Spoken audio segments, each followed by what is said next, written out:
posture, très belle réalisation. Le kouros colossal, donc de l'art samien, 570 avant Jésus-Christ. Donc il faut aller dans les musées pour voir ces statues aujourd'hui. Le kouros attique, 600 avant Jésus-Christ. Vous voyez? Donc cette gamme donc de statues faites ici par des Européens va de 520 à 600 avant Jésus-Christ. Par contre, lorsque nous analysons maintenant le corpus artistique de l'Afrique ancienne, nous avons Ranéfer, vous voyez, qui est en posture de kouros, qui date de 2500 avant notre ère. Nous avons Mykérinos. Mykérinos, c'est le fils de Képhren, donc qui est constructeur de la 3e pyramide sur le plateau de Gizeh. Cela nous revient à 2700, donc avant notre ère. Donc ici, une sculpture égyptienne, donc qui remonte à 713 avant notre ère, toujours en posture, donc dite entre guillemets de kouros. Et ici, donc une sculpture représentant Akhenaton et son épouse, toujours la jambe gauche en avant et bras le long du corps, donc ici il donne la main à son épouse. Donc on voit bien que le style artistique, la posture des kouros n'a pas été imaginé, inventé par les artistes européens, mais qui se sont plus qu'inspirés de leur propre aveu. Je prends de l'aveu d'historiens européens anciens tels que Diodore de Sicile. Ce n'est pas simplement de l'inspiration, puisque un certain nombre d'artistes ont réalisé des kouros à vue d'œil, mais il y a eu des problématiques de proportion. Par contre, on s'aperçoit véritablement que certains artistes ont véritablement été à l'école en Égypte pour apprendre à faire les statues, parce que les rapports de proportion ont été respectés. Donc, autre sculpture qui nous rappelle toujours ces kouros donc européens, mais qui ont été réalisés bien avant la période de 650 avant notre ère. Vous avez Akhmès Néfertari, donc avec la robe, très belle représentation. Vous avez Amon en or, voyez, donc le bras est plié parce qu'il tient un objet dans la main, il tient la croix ankh dans la main qui est tendue, le bras qui est tendu, donc la jambe gauche en avant. Ici, un chef de prophète, pas simplement prophète, mais chef de prophète, Nyankepi le Noir. Nous sommes à la 7e dynastie. Toujours dans la tradition des kouros, mais je dirais le modèle, ici pas la copie, donc l'original au niveau de l'Afrique, des représentations de rois nubiens, ensuite une statuette égyptienne, un roi de Méroué, très imposant,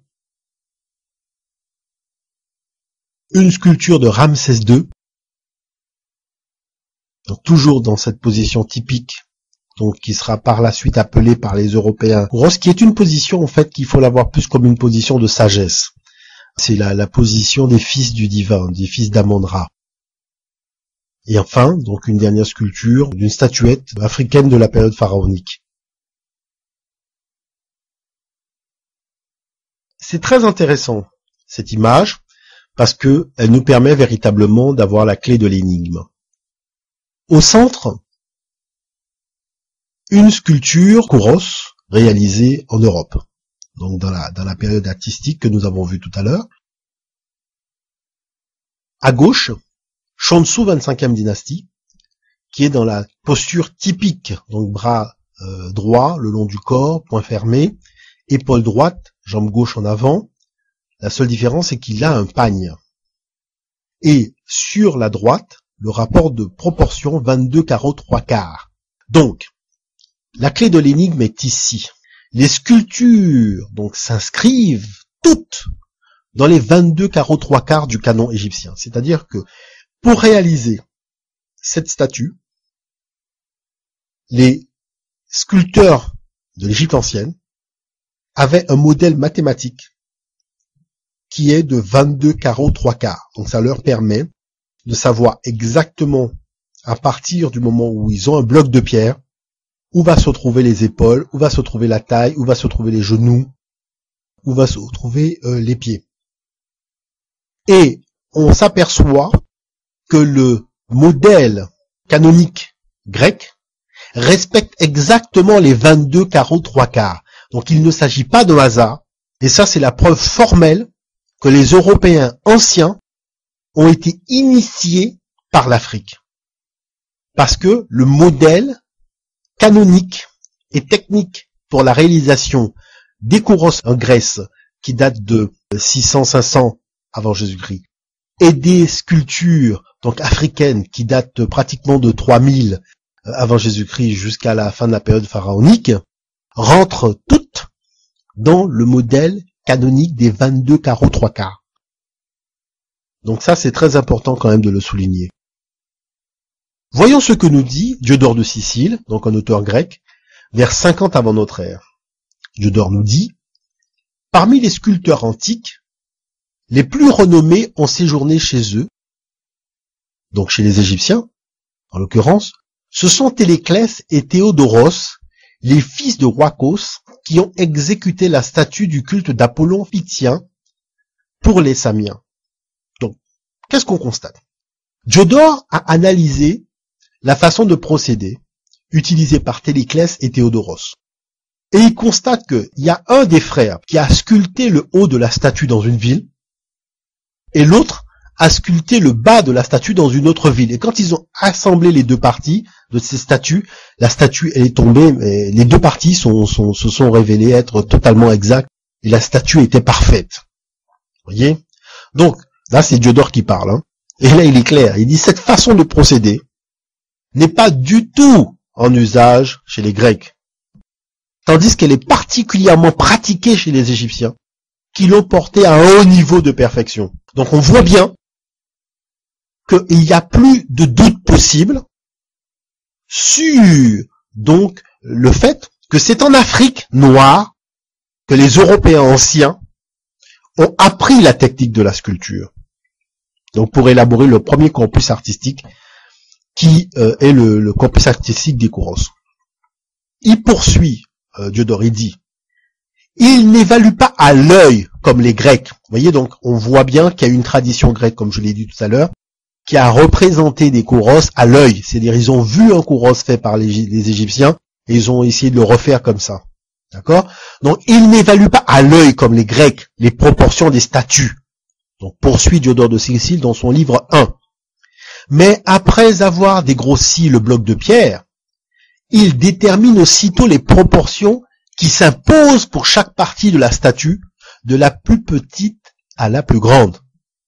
On divisait la hauteur totale du corps en 22 parties 3/4, à partir desquelles on fixait les proportions de chaque membre. Alors, les artistes ne s'étaient donc mis d'accord que sur la hauteur totale de la statue. Ils exécutaient chacun séparément leur travail d'une façon si parfaitement homogène que l'on s'étonne de ce singulier savoir-faire. Qu'est-ce qui est important pour nous? C'est de constater que tout simplement, à partir d'un bloc de pierre, on traçait un certain nombre de carreaux. Donc, mettons-nous à la place de l'Égyptien qui apprend la technique à un Européen, donc qui vient découvrir donc la sculpture.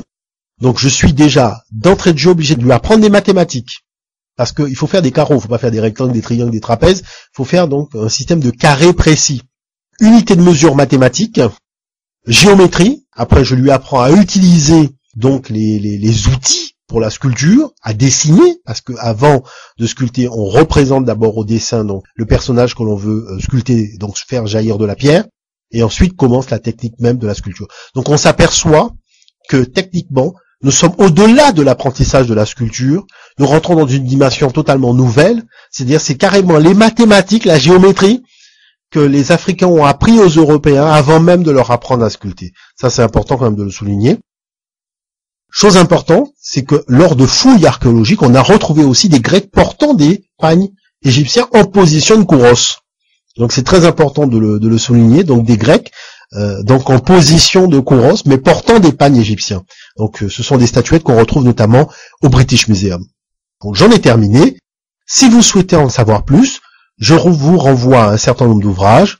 Des ouvrages écrits par John Boardman, qui est donc enseignant à l'université d'Oxford en Angleterre, est spécialisé donc au niveau de la Grèce ancienne, pour tout ce qui est réalisation artistique, et aux ouvrages aussi du professeur Théophile Obenga, notamment la géométrie égyptienne et la philosophie africaine de la période pharaonique.